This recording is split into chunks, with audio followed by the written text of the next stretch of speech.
এবার ভয়ঙ্কর বিপদের মুখে দুই বাংলা।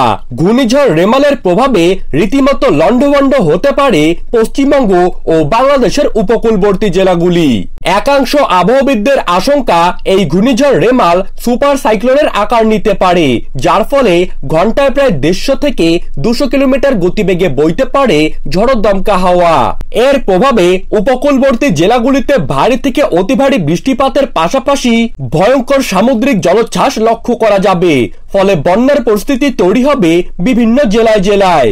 ঝড়ো হওয়ার গতিবেগ এতটাই বিধ্বংসী হতে পারে যে নিমেষের মধ্যেই কিন্তু ধ্বংস হয়ে যেতে পারে ঘরবাড়ি। তো দর্শক, আমরা আজকে জেনে নেব এই ঘূর্ণিঝড় রেমাল ঠিক কবে কখন তৈরি হয়ে বাংলার কোন উপকূলে আছড়ে পড়তে চলেছে, এর প্রভাবে পশ্চিমবঙ্গ নাকি বাংলাদেশের জেলাগুলিতে হতে পারে প্রবল ক্ষয়ক্ষতি, তারই পাশাপাশি ঠিক কতদিন পর্যন্ত চলতে পারে বাংলা জুড়ে ঝড় বৃষ্টিপাত। তো সমস্ত বিষয়কে কেন্দ্র করে আবহবিদদের তরফ থেকে যে গুরুত্বপূর্ণ তথ্যগুলি চলে এসেছে, তো তাই কিন্তু আমি আজকে আপনাদেরকে জানিয়ে দেব এই ভিডিওটির মাধ্যমে।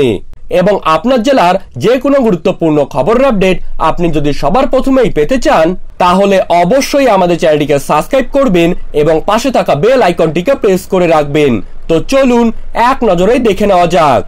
দক্ষিণ পূর্ব বঙ্গোপসাগরের কাছে একটি ঘূর্ণাবর্ত অবস্থান করছে, যা কিনা সময়ের সাথে সাথেই প্রবল শক্তি সঞ্চয় করছে।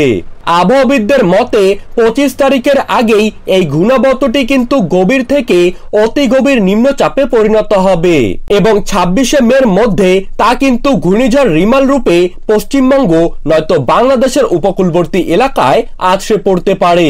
ঝড়ের কারণে পুরো দক্ষিণবঙ্গ জুড়ে ভারী থেকে অতি ভারী বৃষ্টিপাতের পূর্বাভাস রয়েছে, তবে ঘূর্ণিঝড়টি তার দিক পরিবর্তন করে বাংলাদেশের দিকেও ধেয়ে আসতে পারে।